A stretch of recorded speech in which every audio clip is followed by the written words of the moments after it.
Bonjour à tous, une petite vidéo de travail concernant Maupassant et la parure.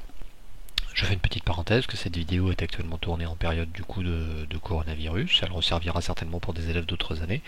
Mais je me permets une petite parenthèse donc pour tous mes élèves qui regarderont cette vidéo. N'hésitez pas à passer par Illico, tous ceux avec qui j'ai pris contact via internet. J'ai demandé tout simplement comment ça allait.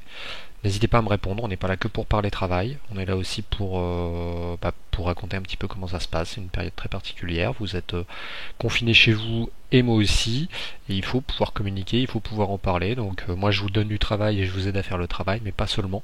Dites-moi aussi comment ça se passe, on est aussi là pour ça. On va attaquer tout de suite le travail donc, qui était dans la séance 1, le passage de la séance 1 à la séance 2, les exercices maison du coup de la séance 1 pour le passage à l'activité 2 de la séance 2.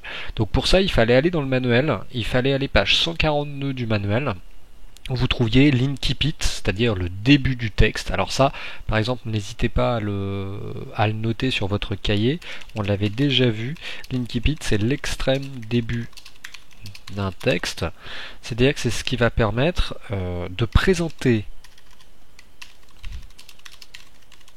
les personnages, ou à l'inverse de ne pas les présenter. C'est-à-dire que là, comme on est sur des textes assez classiques, et ben c'est exprès qu'on va donner les noms, potentiellement les âges, ou tout du moins, grosso modo, quel âge ont les personnages, où ils habitent, ou du moins on peut le deviner, donc le lieu, et puis là, particulièrement, c'est ce pourquoi vous aviez rempli en activité 3 la petite fiche pour connaître les professions des personnages et puis leur classe sociale, c'est-à-dire où est-ce qu'on se place dans la société, plus ou moins en bas, plus ou moins en haut, en fonction aussi des revenus qu'on peut avoir et de la place qu'on occupe dans la société. Est-ce qu'on est influent, est-ce qu'on est décisionnaire, est-ce qu'on va apporter des décisions auprès du public ou pas.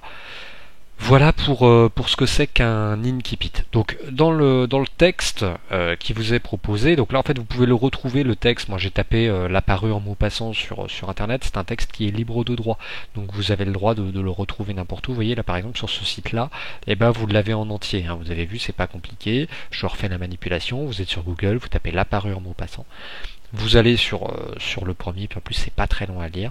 Et donc dans le travail qui vous était demandé, donc dans votre manuel, donc je rappelle ça se trouvait page 144, il suffisait de recopier le premier paragraphe, ce que moi je vais mettre également ici, vous voyez, je vais le mettre sur le côté là. Donc il fallait le mettre là.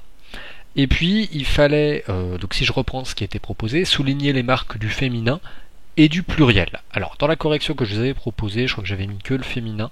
Donc là, ensemble, on va regarder les marques du féminin et du pluriel. En fait, c'est pour après faire une dictée, pour que vous ne fassiez pas d'erreur sur cette dictée, que vous ne les oubliez pas. Alors, féminin, déjà, on a une, qui est un déterminant féminin singulier. C'est un déterminant féminin pluriel. Jolie, un adjectif féminin pluriel. Charmante, féminin pluriel. Fille, féminin pluriel. Si on regarde bien, ces groupes nominaux, c'est normal qu'ils soient féminin pluriel, le déterminant avec le nom, et puis parfois, le déterminant avec l'adjectif, puis avec un autre adjectif, puis avec un nom. Né, ici, qui peut être considéré comme un adjectif, même si c'est un participe passé, qui est également au féminin pluriel. Employé, ce sera masculin pluriel, un employé. Si c'était une employée, on aurait ES à la fin.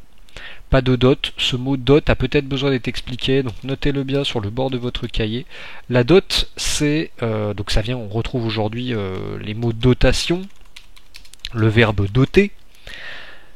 La dot, c'est féminin, c'est le fait qu'une famille, lorsqu'il y a un mariage, fasse un don d'argent lors du mariage, pour pouvoir, entre guillemets, se lancer dans la vie, dans un ménage, c'est-à-dire un garçon et une fille. Je parle bien d'un garçon et d'une fille parce qu'au XIXe siècle, il n'était pas question de se marier avec un homme. Donc voilà ce que c'est qu'une dot. Donc je reviens du côté de mon travail. Espérance, féminin pluriel. Connu, attention à cet adjectif participe passé, féminin singulier. Et là, on en a toute une suite, vous avez vu que c'est Mathilde, on parle de Mathilde ici, donc la jeune femme qui nous est présentée et qu'on suivra tout au long de l'histoire. On a nos trois adjectifs successifs, qui sont également des participes passés. On reconnaît le verbe connaître, on reconnaît le verbe comprendre, on reconnaît le verbe aimer, on reconnaît le verbe épouser, tout ça est féminin, donc on y fait bien attention au moment de la dictée. Par un homme riche et distingué, là c'est l'homme, donc riche et distingué, masculin singulier, pas de problème. Elle se laissa marier, on se méfiera de l'orthographe de marier, ER à la fin, on peut le remplacer par un verbe du troisième groupe, elle se laissa entendre, elle se laissa distraire par exemple.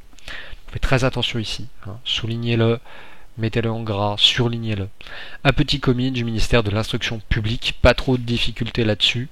Je regarde juste, non c'est bon, il n'y a pas de difficulté là-dessus. Donc là, on a tous les éléments à réviser pour la dictée. On va juste faire 2-3 petites remarques. Donc 2-3 petites remarques aux endroits où il ne faudra pas se tromper. C'était, hein, ça commence directement, c'est le verbe être avec le pronom démonstratif c'est apostrophe, c'est de l'imparfait, AIT à la fin. On remarquera qu'il y a énormément d'imparfaits dans cette dictée. Il y a un passé simple ici avec laissa, troisième personne du singulier, c'est un verbe pronominal, se laissa. Donc ce c'est SE, pas possible de mettre CE. Si on mettait CE, ça voudrait dire qu'il y a un nom derrière. Et ça je vous le répète suffisamment. Hein. Se laisser, c'est bien un verbe pronominal. Notez-le bien encore sur votre cours. Pour retrouver ça, on fera des exercices sur les verbes pronominaux. On le reconnaît avec ce pronom réfléchi qui est là, qui va répéter le sujet. Quand on dit elle se laissa, elle est à la fois sujet de laisser et en même temps c'est elle qui subit l'action. Donc elle fait l'action, elle la subit. Elle se laissa marier avec un petit commis, on se méfiera deuxième à commis. Souvent les années précédentes je voyais des erreurs d'orthographe sur commis, il y a deuxième. Si on prend le verbe commettre par exemple, il y aura également deuxième. Et voilà, c'est tout pour les difficultés de cette dictée. Donc prenez la vidéo suivante pour essayer de faire cette dictée et puis on regardera ensemble au niveau de la correction ce que vous pouvez trouver comme correction.